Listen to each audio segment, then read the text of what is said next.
Hello दोस्तों, stock analysis की एक और शानदार वीडियो में आप सभी का बहुत बहुत स्वागत है। आज की जो वीडियो है आपके लिए काफ़ी इम्पोर्टेंट होने वाली है बिकॉज आज हम बात करने वाले हैं आईटीसी यानी कि इंडियन टबैको कंपनी के शेयर के बारे में। आप में से बहुत से ऐसे होंगे जो इसके अंदर ऑलरेडी इन्वेस्टेड हैं और ये सोच रहे हैं कि आईटीसी कब हमें रिटर्न जनरेट करेगा, और बहुत से ऐसे लोग भी हैं जो इसके अंदर इन्वेस्टमेंट करना चाहते हैं बिकॉज अभी भी जो आईटीसी का शेयर है वो अपने इंट्रिंसिक वैल्यू के आसपास है, अभी भी काफ़ी हमें चीप दिखाई देता है।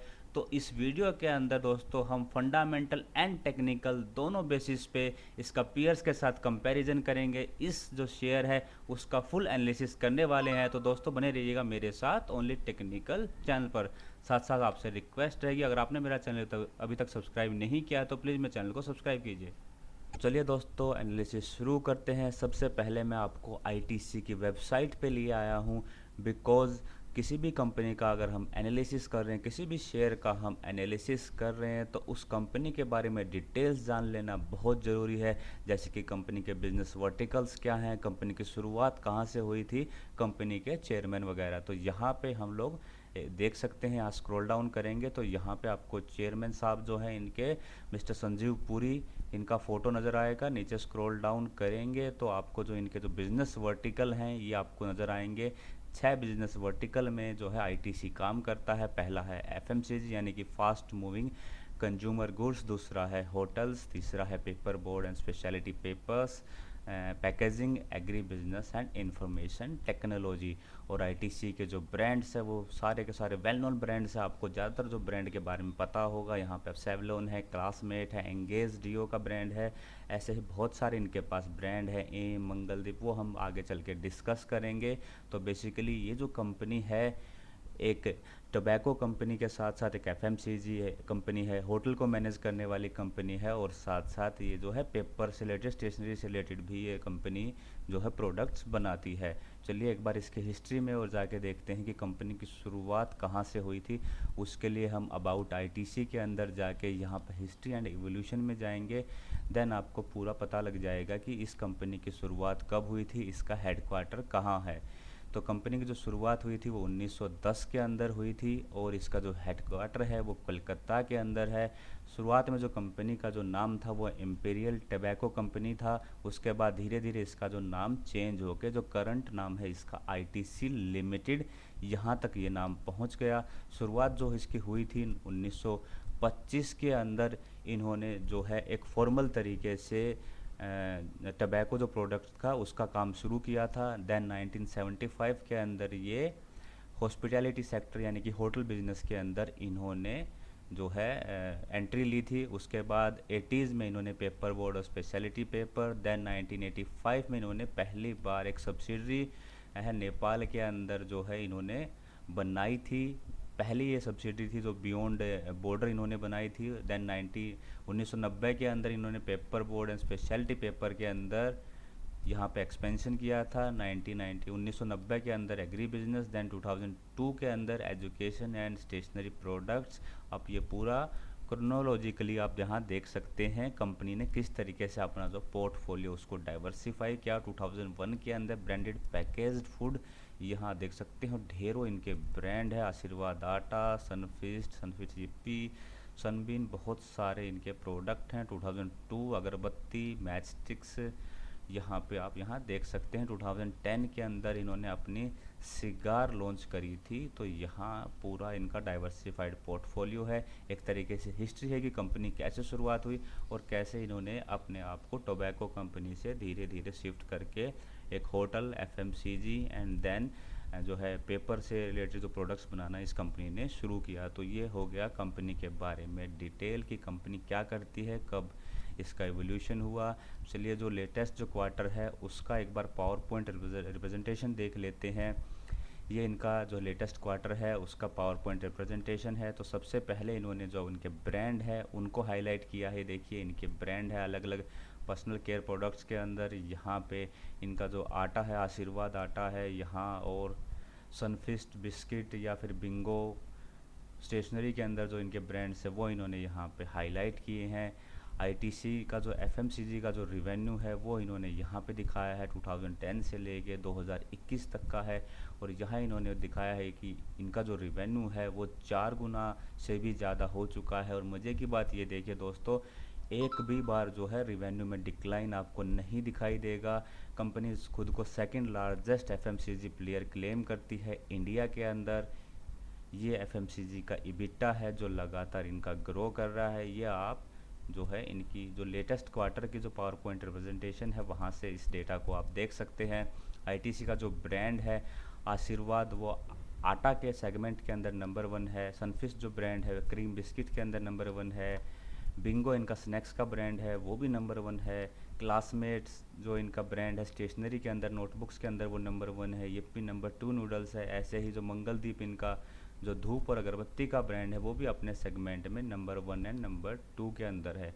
यानी कि इसके पास ढेरों ऐसे ब्रांड हैं जो एफएमसीजी सेक्टर के अंदर मार्केट के लीडर हैं। अगर देखा जाए किसी भी एफएमसीजी कंपनी के लिए 1 से 2 ब्रांड भी अगर मार्केट लीडर हों तो वो काफ़ी होते हैं, लेकिन आईटीसी के केस में ढेरों इनके पास ऐसे जो हैं ब्रांड हैं जो मार्केट के अंदर लीडर हैं। तो आप नीचे और स्क्रॉल डाउन करोगे तो आपको इनका जो परफॉर्मेंस है सेगमेंट वाइज वो भी आपको दिखाई देगा। हर एक सेगमेंट में, चाहे स्नैक्स हो, स्पाइसेस हो, बिस्किट, आटा, नूडल्स, डिओड्रेंट जो इंगेज के नाम से लोग बनाते हैं, हैंड वॉश, बॉडी वॉश जो सेवलॉन के नाम से, फ्लोर क्लीनर, हर एक के अंदर इन्होंने जो है काफ़ी अच्छी ग्रोथ दिखाई है। ये यहाँ पे इनके जो ब्रांड है फूड पर्सनल केयर, यहाँ पे आप देख सकते हैं। मज़े की बात यह है दोस्तों, पूरी पीपीटी या पावर पॉइंट रिप्रेजेंटेशन के अंदर आपको सिगरेट्स के ब्रांड का कहीं भी जिक्र नहीं मिलेगा, बिकॉज कंपनी जो है खुद को एक एफएमसीजी कंपनी के रूप में जो है इस्टेब्लिश करने की कोशिश कर रही है। कंपनी चाहती है कि वो धीरे धीरे जो टोबैको जो प्रोडक्ट है उसके ऊपर जो डिपेंडेंसी है उसको कम करे। इसलिए पीपीटी के अंदर आपको सिगरेट से रिलेटेड कोई भी ब्रांड दिखाई नहीं देगा। हालांकि अगर हम सिगरेट्स के ब्रांड की बात करें तो यहाँ पे आप देख सकते हैं आईटीसी जो है सिगरेट्स के अंदर मार्केट लीडर है बिल्कुल। और ये जो इनके जो ब्रांड है वो आप यहाँ देखिए, इंसिग्निया है, India Kings, classic, Gold Flake, American Club, Wills, Navy Cut, और आगे चल के बहुत सारे ब्रांड हैं। फ्लेक, ड्यूक एंड रॉयल जो है इनके सिगरेट्स के टॉप ब्रांड हैं। इनफैक्ट अगर मैं इसका जो फाइनेंशियल स्टेटमेंट देखूँ, यहाँ पे जो फाइनेंशियल स्टेटमेंट मैंने 2020 की लगाई है, तो इसके हिसाब से जो मेजर जो रिवेन्यू इनका आता है वो अभी भी सिगरेट से ही आता है। जो इनका सिगरेट से जो रिवेन्यू आता है वो लगभग 21,000 करोड़ के आसपास आता है, जबकि जो अदर्स के अंदर जो है स्नैक्स, बिस्किट या फिर जूसेस से जो इनका जो रिवेन्यू आता है वो आता है 12,000 करोड़। यानी कि लगभग जो है सिगरेट्स के रिवेन्यू से कंपेयर करें तो 50% के अराउंड जो है इसका रिवेन्यू जो है एफएमसीजी प्रोडक्ट से आता है। यानी कि कंपनी खुद को ब्रांड जो करती है एफएमसीजी के रूप में करती है, लेकिन अभी भी जो कंपनी है वो एक सिगरेट मेजर कंपनी है। और जो अदर से जो रिवेन्यू आता है वो आप यहाँ देख सकते हैं, जैसे कि होटल से 1800 करोड़, एग्री बिजनेस और पेपर बोर्ड से भी इसका टोटल ये जो रिवेन्यू है यहाँ आप देख सकते हैं। सेगमेंट का टोटल रिवेन्यू करीब करीब 46,000 करोड़ है।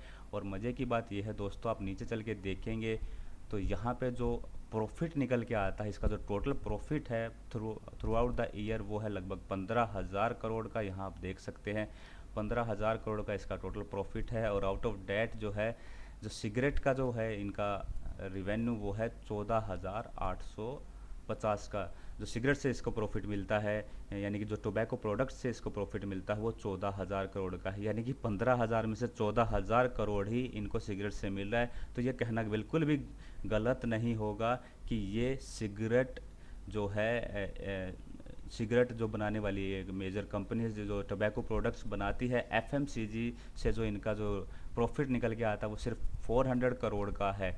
इसी वजह से मेरे हिसाब से इसकी जो वैल्यूएशन है, जो मार्केट इसकी जो वैल्यूएशन करती है वो एज ए टोबैको बनाने वाली कंपनी के हिसाब से करती है, ना कि एफएमसीजी। बिकॉज एफएमसीजी जो जितनी भी कंपनी है, चाहे वो एचयूएल हो, नेस्ले हो, मैरिको हो, ब्रिटानिया हो, उनका जो वैल्यूएशन हाई है in comparison to ITC, because ये एक सिगरेट या टोबैको प्रोडक्ट्स बनाने वाली कंपनी है। इसका जो मेजर रिवेन्यू है वो सिगरेट से ही आता है। यहाँ आप बिल्कुल क्लियर कट यहाँ देख सकते हैं। यही वजह है इसका जो वैल्यूएशन है अभी भी काफ़ी कम है। और दूसरा मेन रीज़न मेरे हिसाब से इसका जो वैल्यूएशन कम होने का ये भी हो सकता है कि कंपनी अभी एक ट्रांसफॉर्मेशन की फेज़ के अंदर है, कि धीरे धीरे कंपनी जो है अपने आप को टबैको जो है प्रोडक्ट्स बनाने वाली कंपनी से शिफ्ट करके एफएमसीजी बनाने वाली कंपनी की तरफ जो लेके जा रही है। इसकी वजह से मार्केट अभी इसको वैल्यूएट सही से नहीं कर पा रही है। धीरे धीरे जैसे जैसे ये जो है अपना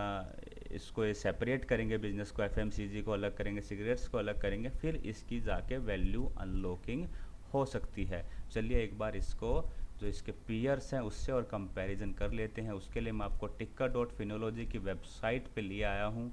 यहाँ आप देख सकते हैं आईटीसी को जो टिक्कर.फिनोलॉजी है, इन्होंने 4 स्टार दिए हैं आउट ऑफ 5। वैल्यूएशन इसका फेयर है, यहाँ आप देख सकते हैं। एफिशिएंसी इसकी शानदार है, 5 स्टार है। ओनरशिप एंड फाइनेंशियल भी ठीक ठाक है। बहुत ही बड़ी कंपनी है, इंडिया की जो है टॉप की 10 और टॉप की 20 कंपनीज़ के अंदर ये आती है। डेप्ट का कोई मेजर इश्यू नहीं है। यहाँ आप इसके अंदर देख सकते हो, ज़्यादा स्क्रॉल डाउन करेंगे तो आपको इसके जो ढेरों ब्रांड्स हैं वो नज़र आएंगे, जो मैंने आपको वीडियो के स्टार्टिंग में भी बताया था। Aashirvaad, Sunfeast, Bingo, Yippee, B Natural, Minto, Candyman और बहुत सारे जो हैं इनके ब्रांड है। यहाँ आप ये सब ब्रांड देख सकते हैं। नीचे आप स्क्रॉल डाउन करेंगे तो आपका पीयर्स के साथ इसका कंपैरिजन नज़र आएगा। तो याद रखिएगा दोस्तों, मैंने जब फाइनेंशियल था उसमें भी आपको बताया था कि जो आईटीसी है बेसिकली एक टबैको प्रोडक्ट्स बनाने वाली कंपनी है, इसलिए इसका जो पीयर्स के साथ जो कंपैरिजन है वो भी ये देखिए, सारी की सारी जो कंपनी है वो टोबैको प्रोडक्ट्स बनाने वाली ही कंपनी। और वहाँ पे अगर इसका कंपैरिजन देखते हैं regarding PB, EPS, ROE and ROC, तो ये एक रीजनेबली वैल्यूड हमें दिखाई देता है। यानी कि क्योंकि ये हम लोग इसको एफएमसीजी कंपनी मानने का जो है मिसकंसेप्शन करते हैं, इसी वजह से हम बोलते हैं कि ये काफ़ी अंडर वैल्यूड है, क्योंकि एफएमसीजी का जो वैल्यूएशन है काफ़ी हाई रहती है। लेकिन इसका जो मेजर रिवेन्यू है, मेजर जो प्रॉफिट है वो सिगरेट से आता है, इसलिए इसका जो प्योर कंपैरिजन या सही तरीके से जो कंपैरिजन रहेगा वो इसका बेसिकली जो टोबैको बनाने वाली टोबैको प्रोडक्ट्स बनाने वाली कंपनी उसी के साथ रहेगा। और उसके हिसाब से अगर हम इसको कंपेयर करते हैं तो आप देख सकते हैं इस कंपनी का जो पी है वो 19 है, औरों का भी जो पी है लगभग इसी रेंज के अंदर ही है। अगर हम इंडियन वुड्स को छोड़ दें तो बाकी का पी लगभग इतना ही है। ईपीएस भी अगर देखें तो इसका रीजनेबल है। आरओई भी जो है इसका अपने पीयर्स के मुकाबले ठीक ठाक है, और आरओसी भी अपने पीयर्स के मुकाबले ठीक ठाक है। यानी कि पीयर्स के मुकाबले इसकी परफॉर्मेंस ठीक ठाक है। और अगर इसको हम सिर्फ एज ए टोबैको प्रोडक्ट्स बनाने वाली कंपनी देखें तो इसका वैल्यूएशन बिल्कुल रीजनेबल हमें दिखाई देता है। लेकिन साथ साथ हमें ये नहीं भूलना चाहिए कि कंपनी जो है एफएमसीजी के अंदर बहुत ही रैपिड तरीके से इंक्रीज़ कर रही है। यानी कि अगर उनसे हम इसको कंपेयर करें या फिर आने वाले टाइम में फ्यूचर में अगर इसके उससे कंपैरिजन होगी तो फिर हमें ये काफ़ी अंडर वैल्यूड दिखाई देता है। लेकिन करंटली क्योंकि इसका मेजर रिवेन्यू उन्हीं प्रोडक्ट से आता है, टोबैको प्रोडक्ट से आता है, इसलिए फ़िलहाल के लिए ये रीजनेबली वैल्यूड है। अगर सेल्स की ग्रोथ देखें तो आप देख सकते हैं लगातार ये इंक्रीज़ ही हो रही है, प्रॉफिट ग्रोथ भी लगातार इंक्रीज़ हो रही है, आरओई जो है वो भी इंक्रीज़ हुआ है।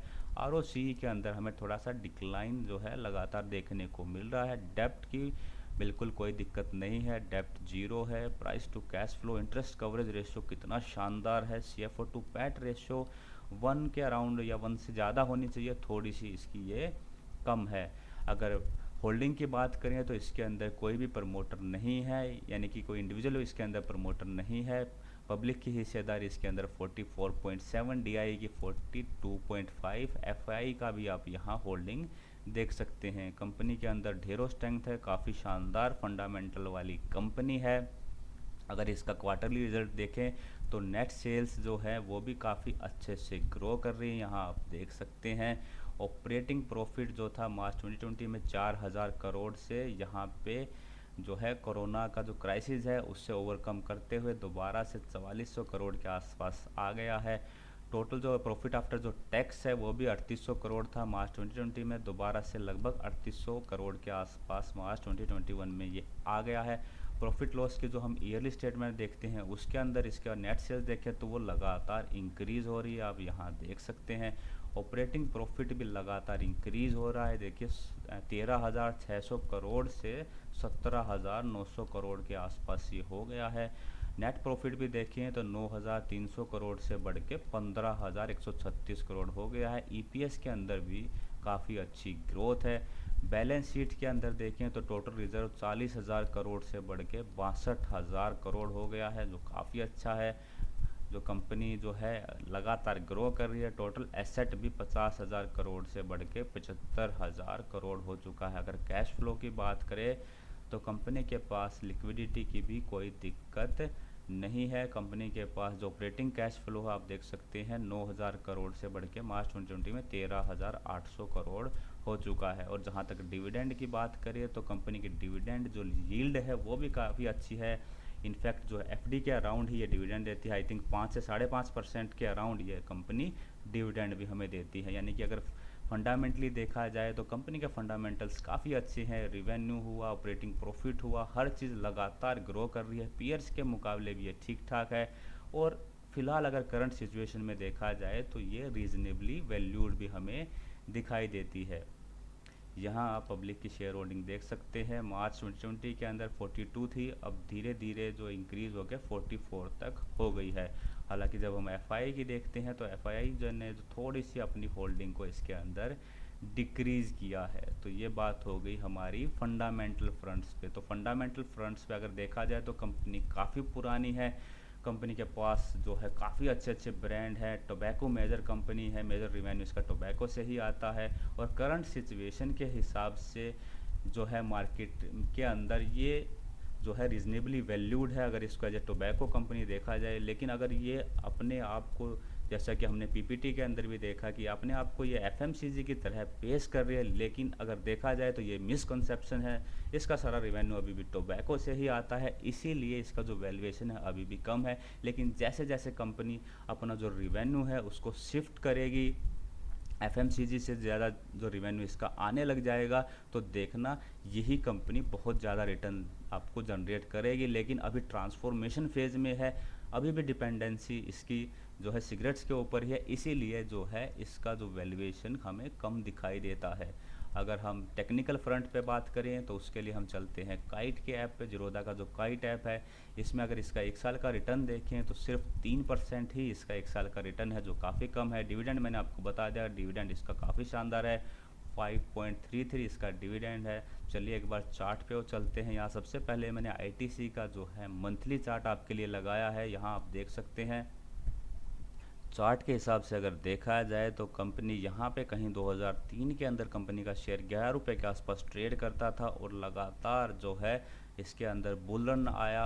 एंड देन इसने जो हाई बनाया है वो लगभग 2017 के अंदर बनाया है 368 के अराउंड। तो यहाँ तक इसका काफ़ी बुल रन था, लेकिन 2017 से ये एक बियरिश रन या करेक्शन मोड में चला गया है। यहाँ आप देख सकते हैं कभी भी अपना इसने प्रीवियस हाई नहीं निकाला है। और मेरे हिसाब से दोस्तों, अगर आपका जो मार्केट है निफ्टी 50 है, सेंसेक्स है, वो लगातार नए हाई क्रिएट कर रहा है और जो आपके पास शेयर है वो अभी तक अपना जो प्रीवियस हाई है उसको भी नहीं निकाल पा रहा है, यानी कि कहीं ना कहीं आपके जो शेयर के जो सिलेक्शन है उसमें कहीं ना कहीं गड़बड़ी है। इसका मतलब आपने जो शेयर सिलेक्ट किया है वो सही नहीं है। तो यहाँ आप देख सकते हैं इसका चार्ट, इसको और अगर हम फर्दर वीकली में करें तो आपको बहुत और अच्छे से समझ में आएगा।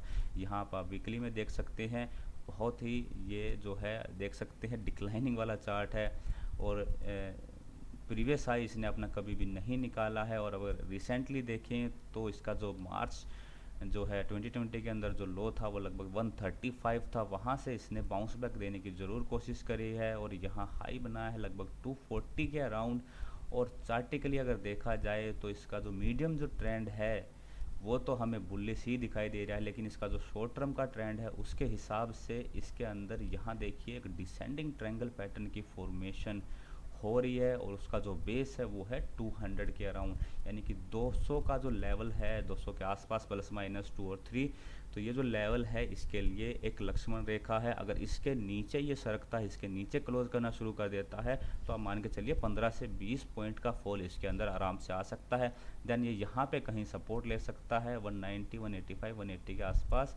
ये जो वाली जो लाइन है यहाँ पे कहीं सपोर्ट ले सकता है। यानी कि अगर चार्टिकली फ्रंट पे देखा जाए तो इसका जो मीडियम टर्म या फिर जो ट्रेंड है मीडियम टर्म का, वो तो थोड़ा सा अपसाइड के अंदर है, यहाँ आप देख सकते हैं। बिकॉज यहाँ पे हायर लो और हायर हाई ये बना रहा है, लेकिन अभी जो ट्रेंड है शॉर्ट टर्म का वो हमें वीक दिखाई दे रहा है और यहाँ करेक्शन बिल्कुल हो सकती है।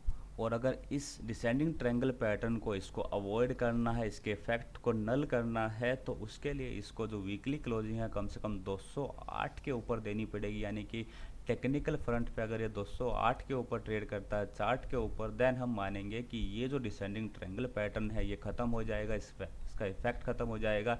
इन डैट केस फिर हम 215, 220 एंड देन इसका जो प्रीवियस हाई है 235 तक की भी बात करेंगे। और इसके लिए जो मेजर रेजिस्टेंस है ये वाली लाइन है, अगर इसको ये निकाल देता है तो फिर हम मानेंगे कि हाँ इसके अंदर बुल रन स्टार्ट हो गया है। तो कंक्लूजन यही है दोस्तों, फंडामेंटल फ्रंट पे कंपनी हमें अच्छी दिखाई देती है, ग्रोथ इसकी ठीक ठाक है, और पीयर्स के मुकाबले अगर हम इसको टबैको कंपनी के साथ कंपैरिजन करें तो वैल्यूएशन भी इसके ठीक ठाक है, रीजनेबल है। लेकिन जब तक ये अपना जो रिवेन्यू है एफएमसीजी प्रोडक्ट से जो इसका जो प्रॉफिट निकल के आता है उसको तब तक इंक्रीज नहीं कर लेती, तब तक मार्केट इसको जो है वैल्यूएशन ज़्यादा नहीं देगा। तब तक मार्केट जो है एफएमसीजी जो प्लेयर्स हैं, मैंने आपको नाम गिनाए थे, जैसे कि ब्रिटानिया है, नेस्ले है, एचयूएल है, तो उनके जो एज पर वैल्यूएशन नहीं देगा तब तक ये अपना जो है एफएमसीजी वाला रिवेन्यू इंक्रीज नहीं कर लेते। और चार्ट के फ्रंट पे देखा जाए तो इसका जो शॉर्ट टर्म का ट्रेंड वीक है। चार्ट के फ्रंट पे हम बेसिकली लेवल्स को चेक करते हैं, तो 200 अगर आप इसके अंदर आपकी इसके अंदर पोजीशन है तो 200 का जो लेवल है उसको मार्क करके रखिएगा। उसके नीचे अगर ये वीकली क्लोजिंग देता है तो ये चार्ट वीक हो जाएगा। इन डैट केस फिर आराम से 180 की तरफ ये आ सकता है। तो मेरे हिसाब से टेक्निकल फ्रंट पे आपको 208 के ऊपर ही इसके अंदर एंट्री लेनी है। और जब तक ये धीरे धीरे जो अपना बिजनेस शिफ्ट नहीं कर लेता एफएमसीजी की तरफ, तब तक इसका जो वैल्यूएशन है वो ऐसे ही रहेगा, ये ऐसे ही रेंज बाउंड चलेगा। तो मेरे हिसाब से हमें इसके अंदर वेट करना चाहिए और अननेसेसरी अपना जो पैसा है इसके अंदर ब्लॉक नहीं करना चाहिए। अगर आपको इसके अंदर लगाना ही है तो अपने पोर्टफोलियो का 1 से 2% इसके अंदर लगा सकते हैं, बिकॉज अभी तक इसके अंदर कोई मूवमेंट नहीं है और चार्ट के हिसाब से आगे चल के भी कोई मूवमेंट फ़िलहाल नज़र नहीं आ रही है। जब ये ग्रो करना शुरू करेगा तो हम इसको लगातार ट्रैक करते रहिएगा। जब ये ग्रो करना शुरू करेगा तब इसके अंदर आप इन्वेस्टमेंट कर सकते हैं, बिना मतलब के इसके अंदर पैसा जो है फंसाना ज़रूरी नहीं है। तो दोस्तों ये थी मेरी आईटीसी की फंडामेंटल एंड टेक्निकल दोनों फ्रंट के ऊपर एनालिसिस। अगर आपको मेरी एनालिसिस पसंद आई है तो लाइक कीजिएगा, औरों के साथ भी शेयर कीजिएगा। कहीं कोई कमी रह गई हो मेरी वीडियो में तो मुझे आप कमेंट करके बता सकते हैं। वीडियो देखने के लिए आप सभी का बहुत बहुत धन्यवाद। जय हिंद।